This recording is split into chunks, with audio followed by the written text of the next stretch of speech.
Thank you, Betty. Thank you all for coming. It's a real pleasure as somebody who travels around and gives workshops and works with lots of different folks to be in a room full of people who are engaged and excited. At least that's what I'm projecting onto you. That's what I'm feeling. So, and because we did do this thing this morning, both for my own interest and those of you who were really dedicated, wanted to come to both. I'm going to talk about something a little different this afternoon. I want to focus on this idea of collaboration with a small c. Collaborating with community members, with audiences, with volunteers to be participants in what we do in cultural institutions. First, I guess I should just say, so I do not live in an airplane or in Chicago. I live in Santa Cruz, California, and I spend my time as a consultant working with lots of different cultural institutions. I run a blog called Museum 2.0, and I wrote this book. And I really focus on inviting visitors to be not just consumers of a cultural experience, but to be active participants in it. And so today, what I want to focus on, I guess I'll say that I'm only going to talk for about half the time, and then we're going to spend the rest of the time in discussion.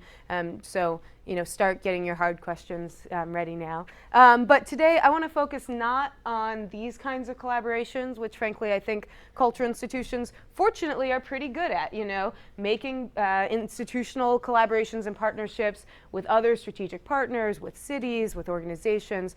And I want to focus more on a different kind of collaboration, one that's embodied by projects like this. This is a website called 1 Million Giraffes. This is actually an old photograph I took. This was created by a young Swedish guy who made a bet with his friend that he could collect 1 million artistic representations of giraffes made non-digitally, where you make your giraffe, you upload a photo to this website. And this picture, which I took in, I think, about September, he was at 851,000 giraffes so far. And you can go on this website and you can see all these giraffes. And what I think is really fascinating about this is, there's this very personal request at the top saying, I've gotten this many giraffes so far, so I only need 148,527 more, and I have 199 days left to get it. Please help me. And then he says in italics, let's show Jorgen, the friend who we made a bet with, how amazing the internet is. And I think there is this sense now that the internet is a place where you can make anything collaborative you want happen. You can get 1 million giraffes. You can make a collaborative music video with people. You can talk to strangers around the world. And I am really interested in how we take that kind of spirit of generosity and openness to collaboration that can happen on the web and how we can bake it into physical space. And so, my work or my business and my blog is called Museum 2.0. I'm not fundamentally a techie. I don't do most of my work on the web, but I'm really inspired by what happens on the web. And the definition of Web 2.0 I'm most interested in is this one, which is that it's software that gets better the more people use it. This means not only that YouTube gets better each time a person puts up a video, but that something like Netflix gets better every time you rate the movies you've watched. It's giving you better recommendations the next time. Even Google works this way, right? When you put in a query and then you pick something that you're going to, a link you're going to follow, it changes Google's algorithm. They make new decisions based on what people have done. So it gets better the more you use it, not just the more you contribute stuff, but the more you engage with it, it's making these minute changes. And so I'm really interested in this question. How can a museum get better the more people participate? How can you look at every visitor who walks in the door and say, aha, this person is going to make this museum better? Not they're going to destroy things, not they're going to stand in front of other people so that they can't see the painting that they want to see, but that person is going to contribute positively to others' experiences, both other audiences and to staff as well. I should say that while I do feel activist about this stuff, I'm not somebody who, and I am sort of a hippie, I was about to say I'm not, but I'm not somebody who believes in an openly democratic idea that everybody's contributions and participation always makes an institution better. Instead, as somebody who comes from a design background, who's worked at museums like the Spy Museum that are very rigorous about immersive design, I'm really practical about thinking about how do we create structures in which contributions do elevate the experience for everybody. So we don't end up with a museum with a nice museum and then a hokey community gallery, but instead we end up with a museum where the community contributions have made the whole place better. So when I was first putting together these slides, I asked a bunch of people to tell me about a time when they had learned something from a visitor as a staff member. And this is something that somebody said. And I think this experience is one that for this person and for a lot of people is kind of an aha moment, but in a sad way. You know, if the way that people are encountering and experiencing and remembering and connecting with museums is through this idea that they cannot make an impact, that it is dangerous for them to touch what happens there, then they are not going to feel welcomed, invited, supported in contributing. And so what I want to share with you today in the next 20 minutes or so are just 3 lessons that I've learned as I've done lots of projects in inviting participants not only to touch, but to help make exhibits, to help create experiences for other visitors.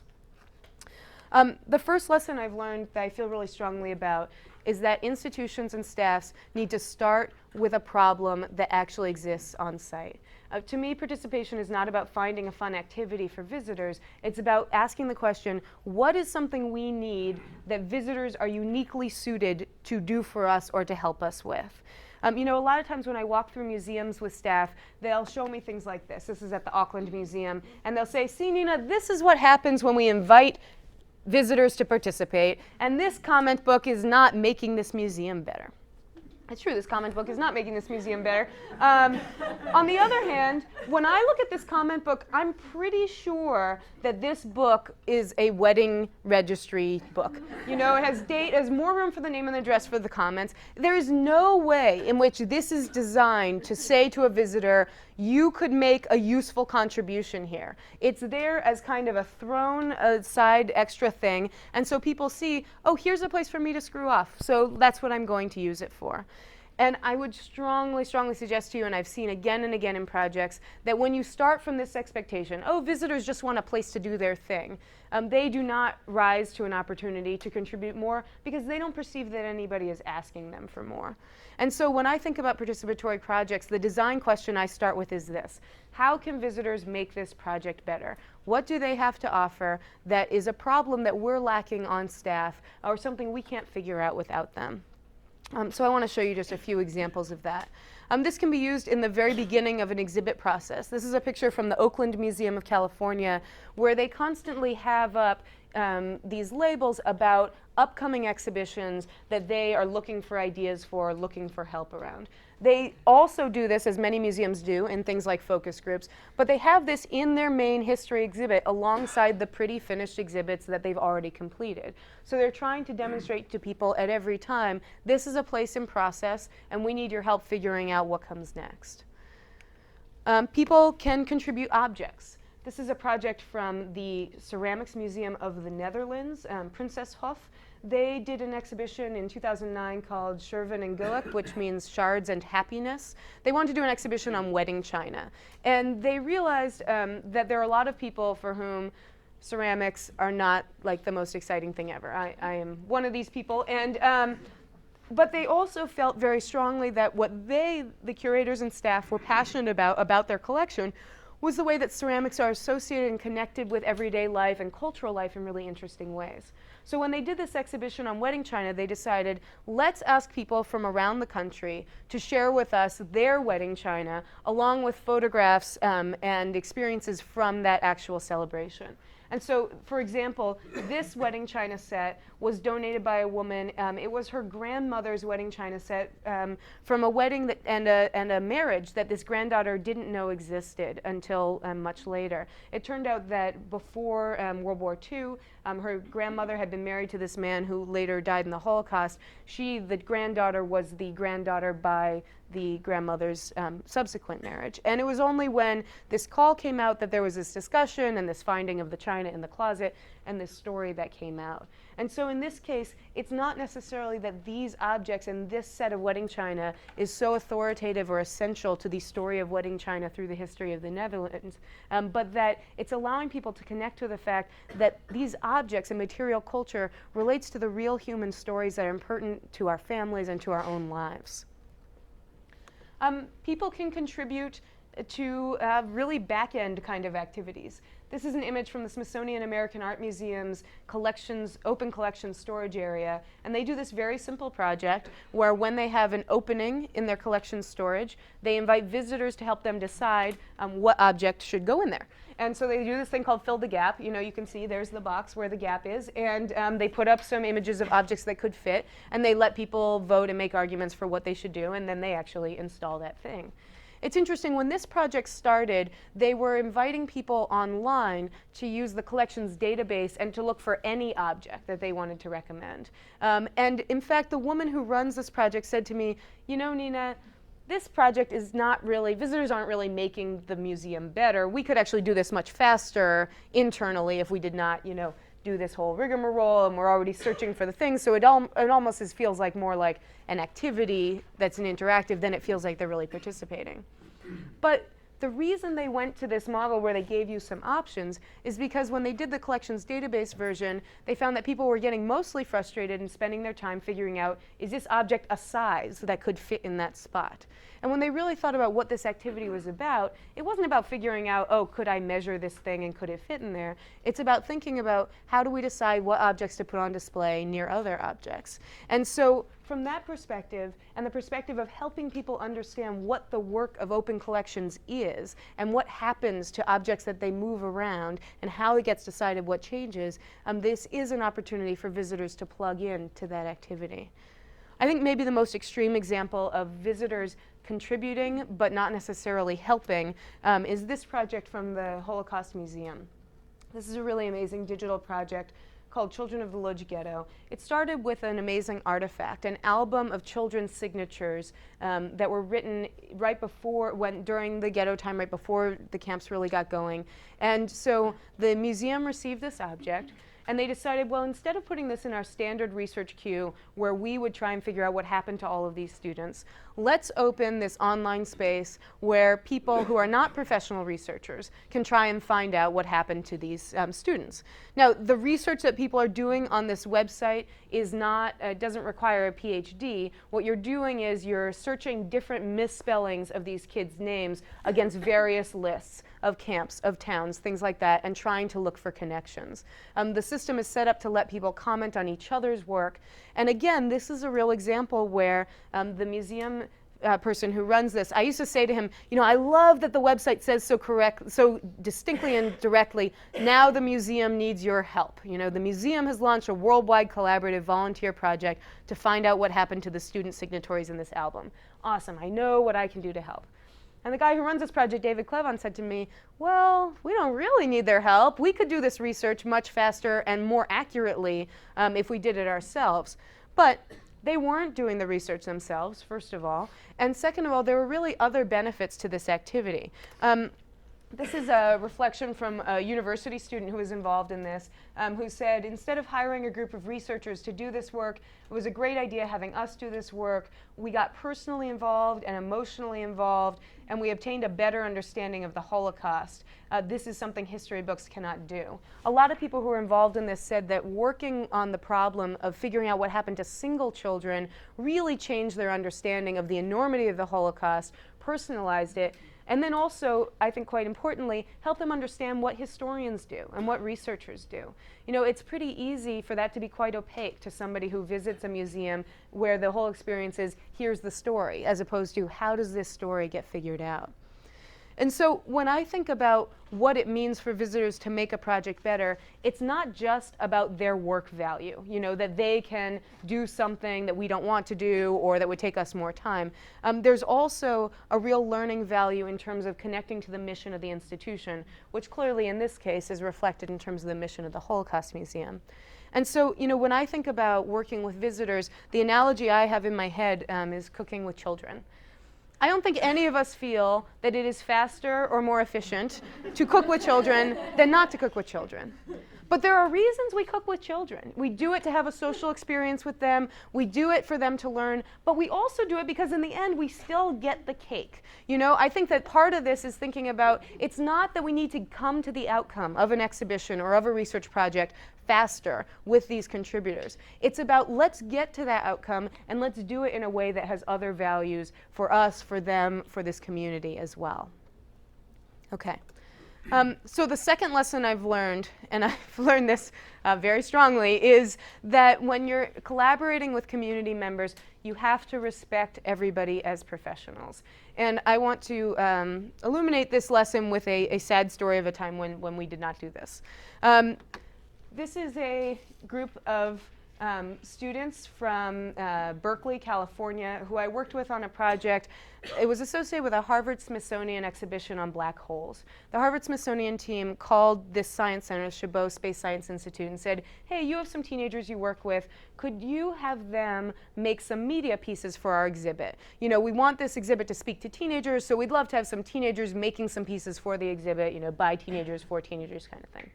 And they said yes, and so they assembled these teenagers. They hired me to run this project in which these teenagers would design media pieces for this exhibition. These teenagers were very dedicated to the content. They were smart kids who were into astronomy. But what very quickly happened was that they became confused about what they were being asked to do. And they would say things like, we would have these conference calls with the Harvard-Smithsonian team where they'd say things like, well, what do you want us to teach people in our part of the exhibit? And then the Harvard-Smithsonian people would say, no, we want you to do unique expression as teenagers. We don't want you to be doped by what our goals are. We really want you to be creative and do your thing.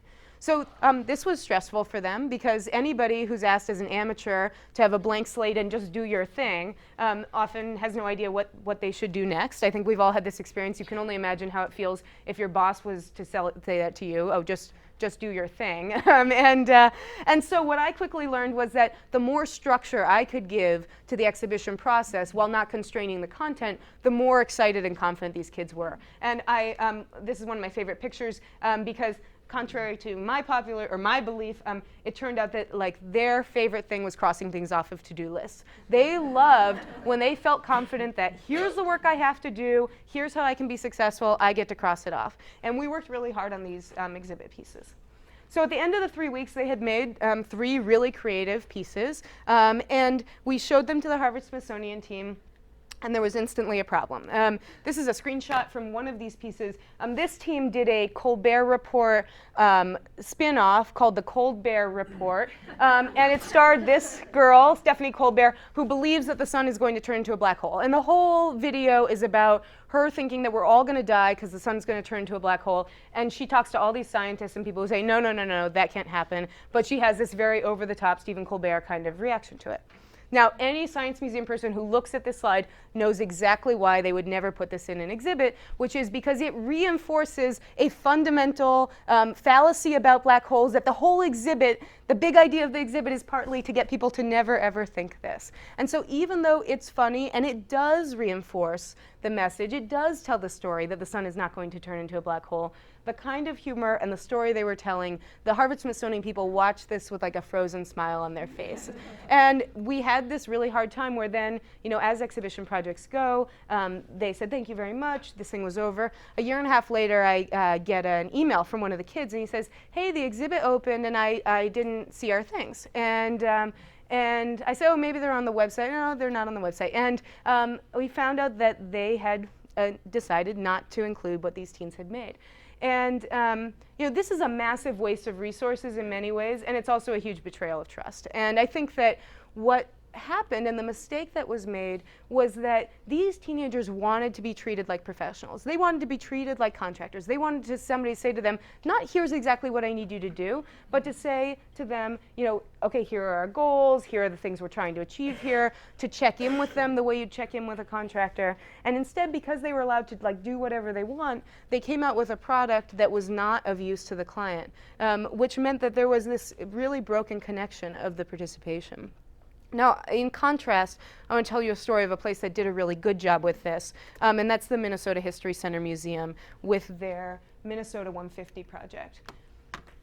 Minnesota History Center Museum is the state museum of Minnesota, and a couple of years ago they were celebrating the sesquicentennial of the state of Minnesota, and for that event they decided we are going to redo our permanent collection, our permanent exhibition on Minnesota.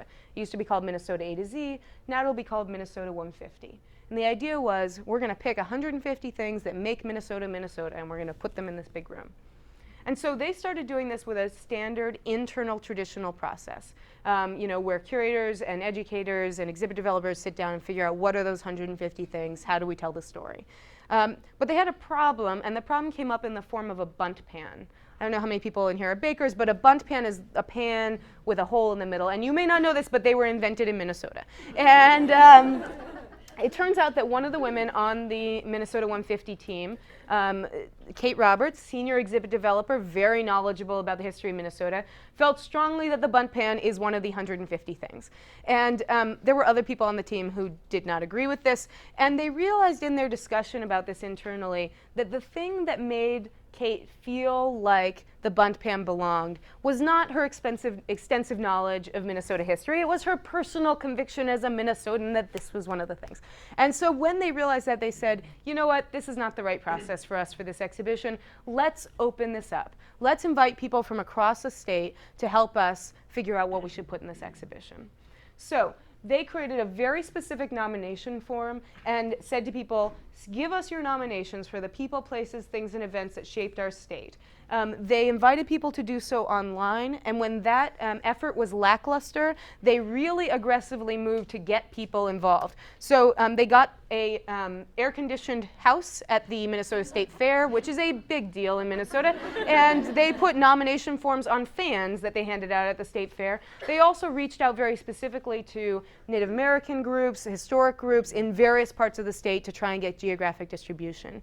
Now already you're seeing that this is a project where, because from the beginning they said, we have this need for topics, it was not acceptable to them when they only got a couple hundred through the website. They realized we need to find a way to get more of this because we need it to make this project work.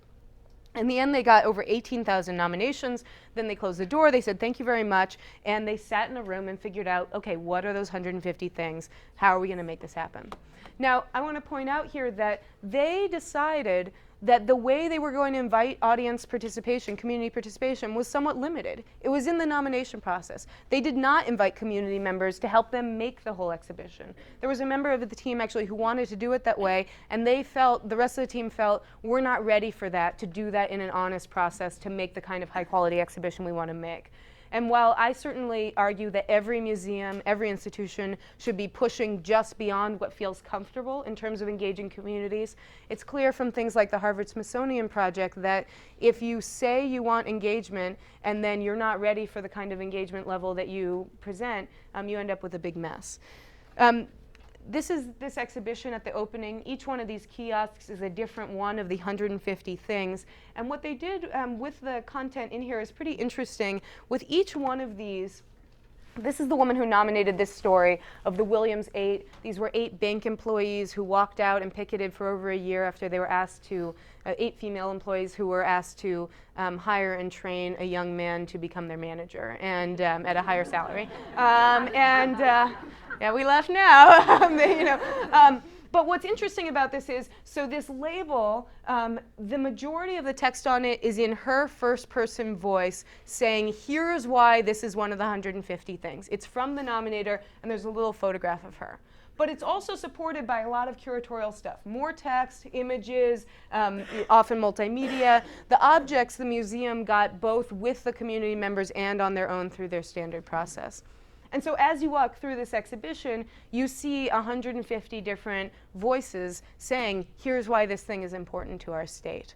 In this case, because they started by saying, this is the outcome we're going to get to, and we are clear about what that goal is, it made them pursue a process that treated their participants in a way that fit into that professional project and professional outcome. Okay, and the very last thing I'm going to say is just that participation is an opportunity to advance core values of an institution. And just as a really simple example, this is the mission statement of the Minnesota Historical Society, which oversees this museum, to connect people with history to help them gain perspective on their lives. Now, this is a nice statement. It's a pretty typical history museum kind of statement. But by looking at this statement, you could argue that Minnesota 150, as an exhibition without that visitor-generated process, would do these things. but that, in fact, you're going to do a much better job of accomplishing this specific mission if you ask people to think about what are those things, make a nomination. That activity helps people get closer to this mission probably than just seeing and experiencing an exhibit.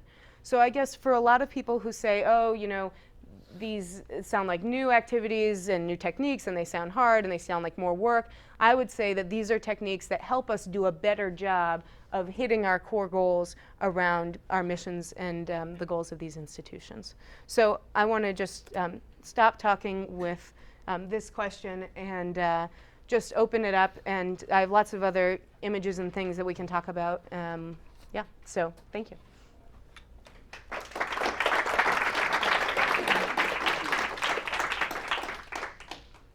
Yeah. I was wondering if you could talk a little bit about the challenges of implementing these ideas across the diverse types of museums that exist. I mean, you know, an art museum and a children's museum and a history museum are all such different spaces, may have very different missions, and I'd be curious about some of the specific types of museums and the way applying these might be. Sure. Yeah, I think it does then come back to like really querying the mission and saying, okay, what is this place trying to achieve? What are the ways we might incorporate community members with this? You know, with any museum, one of the first things I like to do is sit down and say, okay, who are some audiences of interest for us? And then to start saying, what are ways they might like to participate here, and what are things that they could uniquely contribute? So for example, you know, I was just at a children's museum where we were talking about grandparents as one of those audiences, and that they have some interesting things to contribute about their experiences as children and also their parenting experiences that might be useful to other visitors. So I think for any kind of museum, there are different kinds of things that somebody can contribute. I often feel like every kind of museum has its own opportunities and problems. In some ways, history museums are the easiest place for these things to start because there is a real focus these days on multiple perspectives, on first-person histories, oral histories. There are, you know, public history programs and things like that. So there's a lot of energy in that direction. On the other hand, there's this real concern about relativism and how do we get all these voices in the room and things like that. An art museum, you know, funnily enough, I think art is considered, including by art museum staff, open to interpretation, and yet there's a real stress about creating any space in an art museum for anything that might in some way distract from what's considered the optimal or sublime art viewing experience. And I feel like there's a lot of visitor research that should help people get over that, because, you know, there's this fundamental problem of museum staff being representative of such a narrow slice of the ways that people experience art or the things that visitors bring in with them. And I think it's pretty easy looking at visitor research or going out on the floor to see the huge number of people who are just sort of having a Teflon experience of just zooming by stuff and not able to have that deep connection. So I think for art museums, it's about being open to the idea that different interpretive techniques can help people have those connections with art that you would like to support. In science museums, they have a lot of interactivity going on, but often real stress, more than any other kind of museum, about authoritative views on things. You know, in this country, evolution. You know, there are not a lot of science museums that want to create a participatory dialogue space around evolution. On the other hand, with science museums, there's a huge opportunity around citizen science and on inviting people to be part of doing real science research in a participatory way, which I think is interesting. And then the last one, children's museums. I think that children's museums in some ways do this best. They're about families participating and engaging. They're really child-led in a lot of cases. Children's museums tend to have problems around privacy and the idea that they don't want, for example, their kids' photograph being shared in a way that is part of a community discussion, or they don't want their kids talking to other you know, strange adults. And it's interesting, actually, there are a few children's museums I know. Pittsburgh is a notable example where they really push against that, and they're a children's museum where they say it's okay for lone adults to be here, and we don't think you're creepy if you're an adult who likes and feels passionately about children and wants to engage here. And so I think there is a whole stranger danger thing that's pretty extreme with parents and kids these days, which does impact how participation is limited in a children's museum. So those are a few of the problems. Yeah. Oh, sure, either way, whatever. Yeah, and yeah, Peter. You mentioned citizen science. I was going to ask you about that anyway. It sounds like there are museums that really do need the help to do the research that they've got that needs to be distributed over many more minds than the staff has at hand. So you've talked about a couple examples where it wasn't absolutely necessary from a sort of furtherance of the research mission and the Sure. purpose, but it might be worth talking about some of the citizen science examples. They don't tend to go on in museums unless you have other examples. I'd love to know where it's not happening only on the web or in your backyard, but in the museum. Yeah, the Denver Museum of Nature and Science, I think, is the only place in the country that has a human physiology citizen science project going on in which non-professionals are doing real science related to human biology. Most of it, as you point out, is about environmental monitoring and bird counting, thing like that. But there are a few of these projects like that. I mean, the Cornell Lab of Ornithology runs several with different kinds of sites. One of the ways that visitors or amateurs are often most useful in citizen science is about geographic spread. You know, this group of science can't possibly count all the birds across Canada, kind of things. And so that's not really appropriate from a museum perspective in terms of being singly located.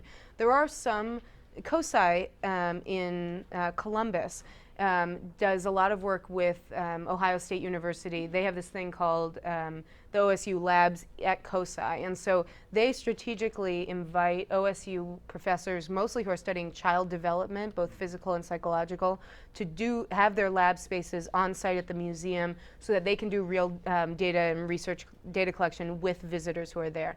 Again, it's complicated working with children, and I think that's a hard part about if you're doing serious data collection, and I forget what it's called, IRBs, is that? Yeah, and so just doing that with children is pretty complex, and doing it in a casual family environment kind of thing. But there are places that are doing it. And I think actually COSI is a really interesting example because this was a science center that was struggling. They were close to closing. They had a lot of extra gallery space. And so they started doing this really strategic facility rental thing where they would rent to partners who they saw as being really useful to the museum, including OSU Labs, including the local NPR station is run out of the Science Center, and their whole focus was on switching from being a science center to being what they call a center of science. So being the place where startups in Columbus have their meetups, and being the place where the public science radio stuff is going on, and being the hub of a lot of things going on across the city instead of just being one piece of that.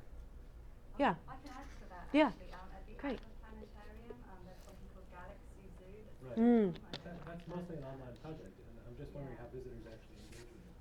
I don't work there. I just know the people that are involved. That actually, I think the planetarium are actually taking some steps over the next few months to actually have something actually within the planetarium itself to engage the visitors there with that particular project. And sometimes the museum is just the coordinating force even for online projects, right? So London Science Museum, they do meetups for the amateur astronomy, open source astronomy groups in London, and they're seen as a real community asset to that online community because of that. There have been a lot of oral history projects that way too, where the museum provides, a weekly meeting with tea and sort of encourages people to keep going on doing their oral history projects and things like that. Yeah. What else? Yes. Can you talk more about sort of how to use this in education? Mostly, a lot of schools are now trying to come up with projects to involve parents and also to involve kids. And so maybe talk more about children's museums or how this could be applied to schools. Sure. Let me grab, let's see if I can find this.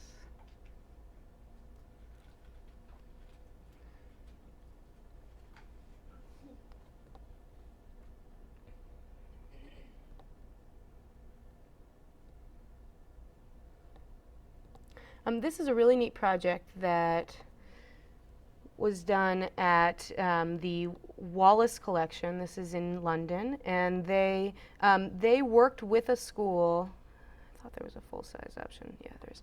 They worked with a school and had 10 4th and 5th graders come and actually do an exhibition in the museum. And from the museum perspective, the goal and the need that was being served was, maybe this is not the way to show this, was that they wanted to be more family friendly and they didn't know how to do it. And they decided, well, we'll make an exhibition for children, and then they realized, well, we're not really sure about these ideas, so let's ask some children to help us. And so they did this exhibition where, you had this young group of curators from the local school who were coming every week for about a year to come and make this exhibition. And they did a lot of fabulous things. I'm trying to look for an example. There's a lot of data.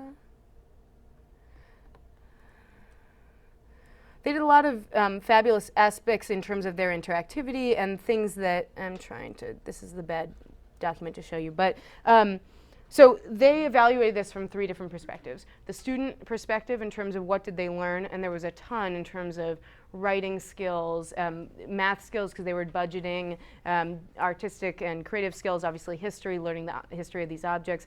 But they also looked at it from the perspective of how did it impact the teachers, how did it impact the staff at the museum, and how did it impact the wider audience. And the school felt like it was a real opportunity for these kids to be getting a kind of project-based learning that frankly a lot of schools say they want to do, and there are a lot of mandates around, but a lot of schools are not set up well to support. And so having this partnership really created an opportunity there that otherwise didn't exist.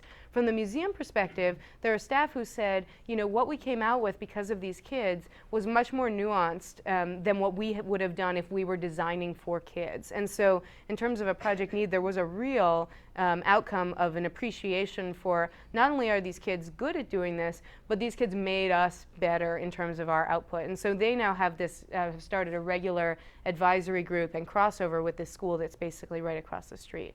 So there are a lot of programs of this type where a small group of kids, teenagers, younger kids, are involved in an ongoing basis with a museum to really do a project in this way.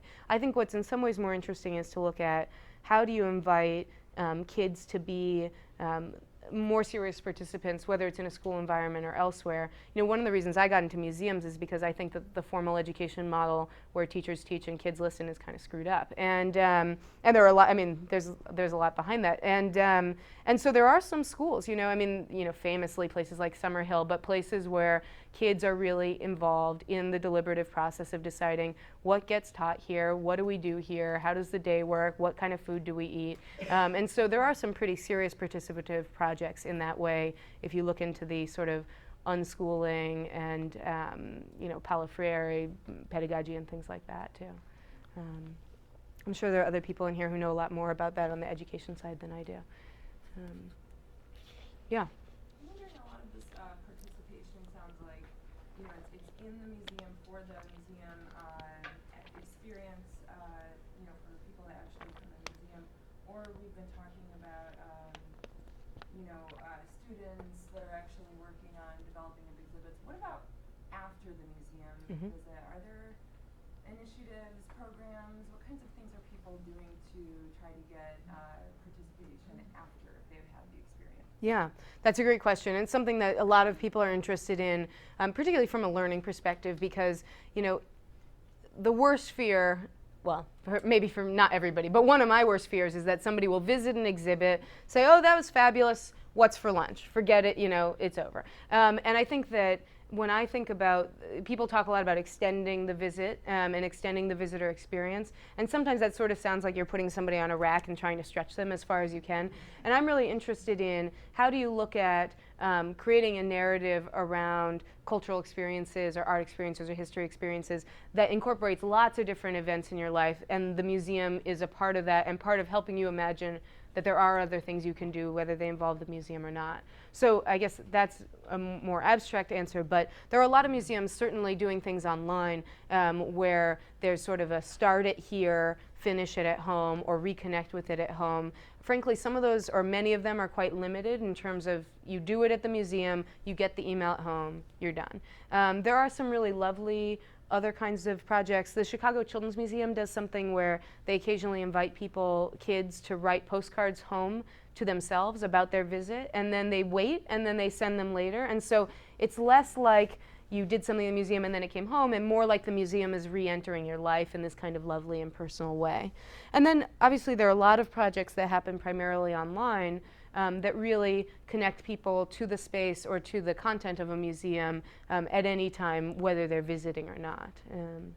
I was just thinking, actually, Peter, about this other kind of research project that really required visitors. This is this project from the 9/11 museum that doesn't exist yet, Make History, where they've invited people to share their first-person accounts of what happened on September 11th.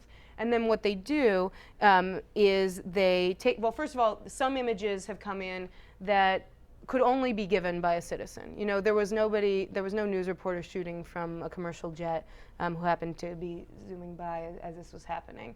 But then what they've done is they've created this incredibly successful iPhone app where what they've done is they've mapped onto Google Street View these historic images and lined them up so that the images that people are sending in are being connected to the real place. And they actually now have this funny problem, which was they expected people to use this kind of thing actually on the site of Ground Zero, you know, that you'd walk around with your phone and look.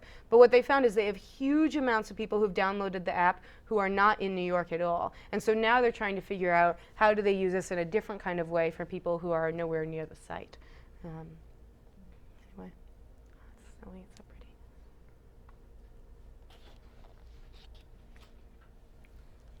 Mm-hmm. You sort of touched on the kind of question about how you deal with authority and groups of curators who have advanced knowledge sort of struggling to figure out how they can make things better through having people participate. I was wondering if you could just sort of push on that a little bit. I've been to a few exhibits in the last few years that feel like, I don't want to say gimmicky, but you know, oh, this is our your little place. Yeah. Thing. Yeah. Check, we did it. Right. How does a group of curators that sort of recognizes that that's not enough, how do they kind of get past that and move into thinking more? What are some of the sort of ways that you think are good for them to kind of open up and think about how to move?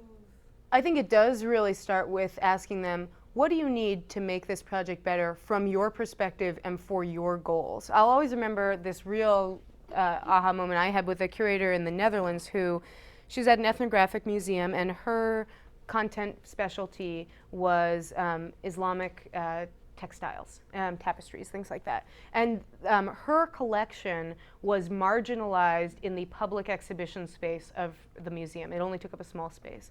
And so her personal goal was to have her collection and therefore her status in the museum be higher. And she came up to me after a talk and she said, you know, there are a lot of Muslims here in Amsterdam and in the Netherlands who are interested in this stuff, and if I can connect with them and get this community excited about this stuff, I can raise the profile of my work in the context that is important to me. And in some ways that may sound very self-serving, but it also means that she had a motivation for thinking about how could I invite this community, how could I energize this audience. Basically, she was doing her own audience development because of her personal goals. And so, you know, that's one very particular version of this. But I've often found that when you sit down with a group of people and you say something like, well, they say something like, well, we want teenagers to come and engage with this exhibit. And then you say, well, is there anything that teenagers could contribute to the exhibit? Is there anything that they can offer that you don't have? People get pretty creative and start thinking about things that sound very different than the model of we need to do for them. We need to create an opportunity for them. And I've seen many times when curators have gotten really excited about the idea that, oh, you know, I could get personal stories from people who are 15 today and farming, you know, to enliven this exhibit that I'm focusing on where, darn, I wish people cared more about what it was like to farm in the 1820s or whatever it is. And so I do think that a lot of curators are people who want, they want people to love their stuff, and they just need help figuring out how could participation help that happen. I think it really is like the cooking with children thing. You know, a lot of great chefs are, I mean, there's a reason there are no children in the, you know, in the kitchens of great chefs, and because they're sort of doing a different thing, and it's harder when you are a real trained professional to imagine what an amateur could possibly contribute. And so it is an art to figure that out. And I think a lot of artists are doing a great job of it just by demonstrating, and activists too, by demonstrating here's the power of a collective voice, or here's the power of a personal story to making this happen. Yeah. Talk a little bit about some of the high-profile criticism of participatory museums, like the idea that there's kind of saturation of technology and that doesn't belong in museums. Yeah. Ariana. Yeah. Well, and she, you know, and I actually think that article was pretty fair, because what she was doing was saying, you know, don't do social media for its own sake. I think what I had a hard time, this is on a Huffington article that came out a couple weeks ago, what I struggled with was her statement that you don't want the wrong kind of engagement to happen. And I think for me, the most concrete example that I often argue with about people about this is cell phone cameras. And I strongly believe that people today use cell phone cameras in exactly the same way that somebody used a sketchbook when they went into an art museum at another time. And I think it's really odd that people often fetishize the idea of having people sketching in the gallery, but feel like it's disgusting or very distracting when people are taking photos.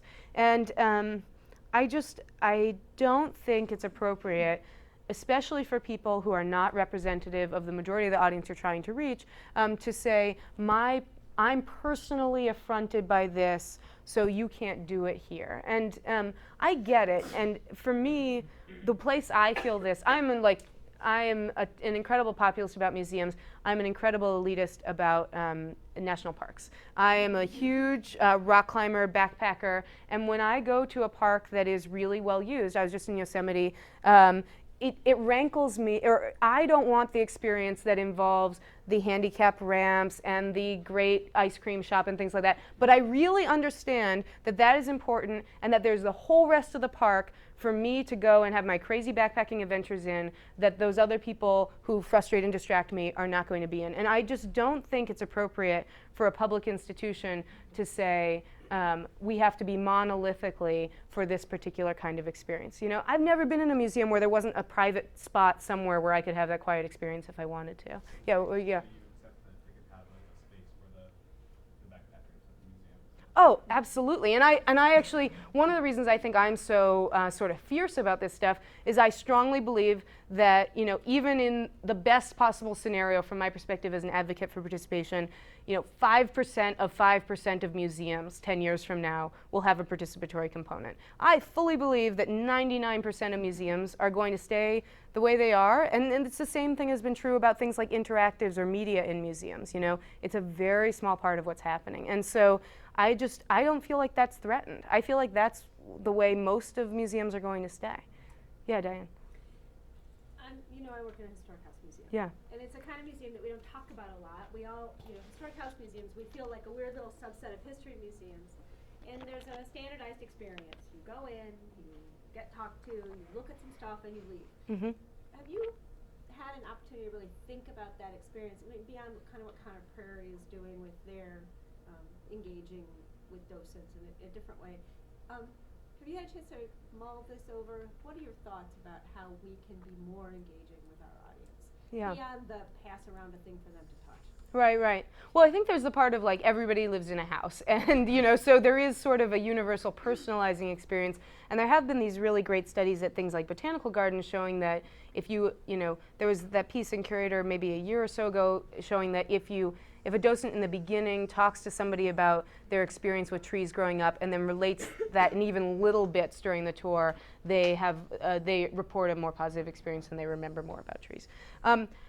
You know, I do some work with historic sites, which are a little different than historic houses. But one of the things that that I've been playing with that has been easy and fun, I went to one historic New Harmony. It's in Indiana, and these docents said to me, our problem is that to get a even starter tour of New Harmony really takes about 5 hours, but we're told we need to only give people an hour tour, and we're very frustrated about this. And so one of the things we did there, which was so simple, was we made a magnet board with all these different topics that you could talk about on a tour of New Harmony. You know, religious background, architectural stuff, weird secrets, things like that.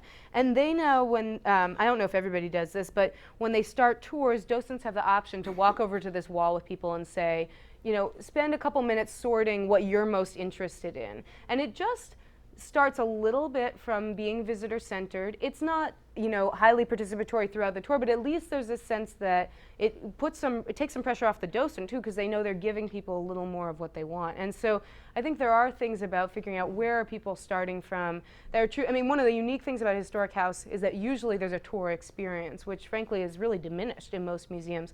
So I think there is an opportunity, whether it's in that kind of way or whether it's about theatrical participation. I mean, I've had incredible museum theater experiences that can really bring you into the space and into a story in a way that an exhibit can't. So I think there's a lot of potential there too. Yeah. Can you talk a little bit about social media and the role of things like Facebook and Twitter and stuff like that? Blogs? Yeah. What about them? That's a big topic. And how they contribute to or can contribute and or detract from participatory experiences. Sure. Let me pull up. So I feel that if you want to find out about a museum, or not too big a museum doing incredible stuff with social media, Beck Tench at the Museum of Life and Science is the person to follow. So this is what they did at the Museum of Life and Science. This is a mid-sized zoo/science center. Do you know them? Yeah. Yeah? Oh, okay. So this is not helpful for you. No, go. Oh, okay, okay. That's exactly what I wanted. Okay, great. So, okay, here's what they did. They said, there are all these things we could do on social media. We have a really small staff. What are we going to do? So they came up with this honeycomb diagram, and they said, here are the 7 things we're interested in doing that we think social media is pretty good at. We want, and that are also congruent with our mission. We want to encourage sharing. We want to build a relationship. We want to foster dialogue, establish transparency, da-da-da-da. So then when they are conceiving a new project or as they're evaluating it, what they do is they look at this honeycomb and they say, which of these things does this hit? And so, for example, this is a blog post on the right from the Animal Keepers that does a really good job of doing all these things they're talking about. And they're talking about, this is, you know, they have a zoo. So they're talking about the bears and saying, so they're responding to visitors and saying, your comments were great regarding the issues with waterfall pools freezing. The issues include, you know, no water for the bears to drink, concerns ice would fall on bears or staff, ice might pull rock down as well, pump burning out because of lack of circulation in water, pumps bursting due to frozen water, bears slipping on the ice or falling through. The other thing we did is lower the water level in the moat by a couple feet. Do you know why? And then they have people answering this question, which, does anybody know why they do this? Why would you lower the water in a moat? There you go. So the bears cannot walk across and get out of the exhibit. So this blog post, if they look at their whole range of blog posts, this is one that gives a sense of place. It's about where the bears live. It establishes transparency. It talks about what they do behind the scenes. It fosters dialogue. There's this conversation going on. There it talks about science as a way of knowing, you know, figuring that this is a big thing for them, is figuring out how you incorporate science into how you do life. It educates people, it encourages sharing, it builds a relationship. These are things that they can say, aha, this is good. Now, they had other things happen, like they said to themselves, okay, what should we do on YouTube? We want to do something with video. And they said, we're going to do this thing called Munchcam. What we're going to do is we're going to film animals eating. These videos, they're like 30 seconds long, and it's just an animal eating. And this does not do everything. For example, it does not build a relationship, but it does do some of these other things that are important to them. You know, they have started doing things. Now they're doing more things integrating exhibits and online. This is from the opening of the Dinosaur Trail, where they invited bloggers and people who use Twitter to come to the opening and to identify themselves with their Twitter handle or their blog statement. So trying to create and build relationship and foster dialogue with people who are working online.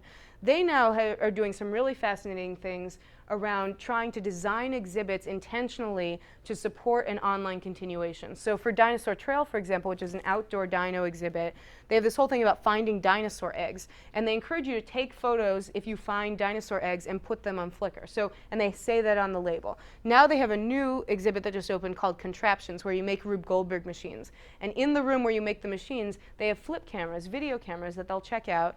And you can make a 1-minute video when your thing is done of you running it.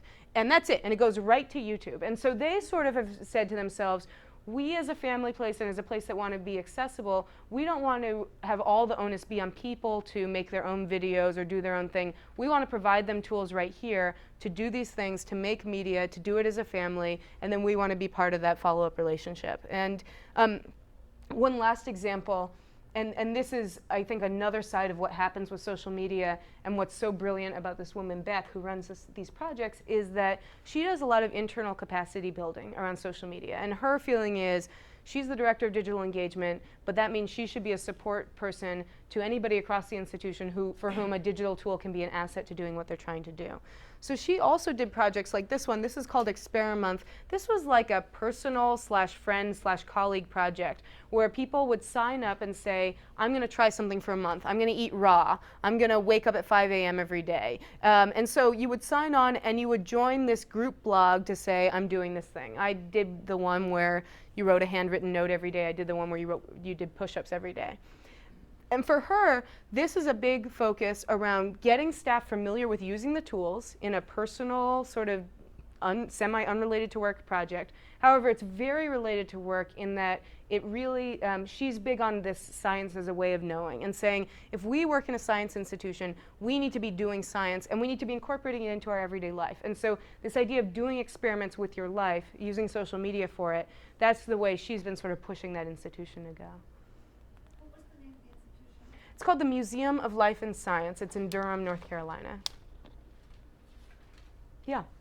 I'm wondering about the resource demands of the participatory Sure. model. I mean, Yeah. in this economic climate, staffing is stretched very thin, more and more demands Mm-hmm. on, museum staff and funds, and wondering sort of how you negotiate that tension that's going to be, Yeah. how you use this model in Yeah. ways that might minimize Yeah. the resource demands that on More people, less Sintra. I mean, I think that, and Sintra is a kind of plastic used to make labels. I mean, I think that places like the Oakland Museum are actually quite radical in that they, I think some pictures of them here. They just reopened and went to a lower level of finish in their labels. I'm looking for let me find a label. I mean, they are printing things and putting them on plywood. They are, this is like a very fancy label for them in that it is written on the wall. This is tape with then some cutouts. So, I mean, they have been finding ways to say, we are not going to spend money on the things that we traditionally spent money on in an exhibition, and we're going to spend our time and focus on other things. I mean, I think that the staffing part, one of the things that makes me saddest about museums is just how infrequently you run into a person who's there to do anything other than tell you not to touch stuff. And there are places, I do a lot of work at places where we work with security guards to look at how can you be an experience facilitator instead of somebody who's in this kind of punitive position. And there's a lot of, and frankly, in most of those cases, the guards are thrilled about it, but it takes a lot for the management to feel like that's a good idea. And so I think there's some of that transition, but I really don't think that participation has to be more expensive. Frankly, there are a lot of ways if you get to a collaborative approach that, if everybody's helping you, that's a positive on the resource side. But it is really confrontational to the ways that museum projects are traditionally funded. If it's like you're going to get a $2 million grant and you're going to do a 3 or 5 year project, I mean, that is not the way these projects tend to work. You put a lot more money in operating and a lot less money in the pre-planning. And so I think one of the hardest things is educating and working with funders about being interested in supporting models that work that way. Just to follow up Yeah. on that,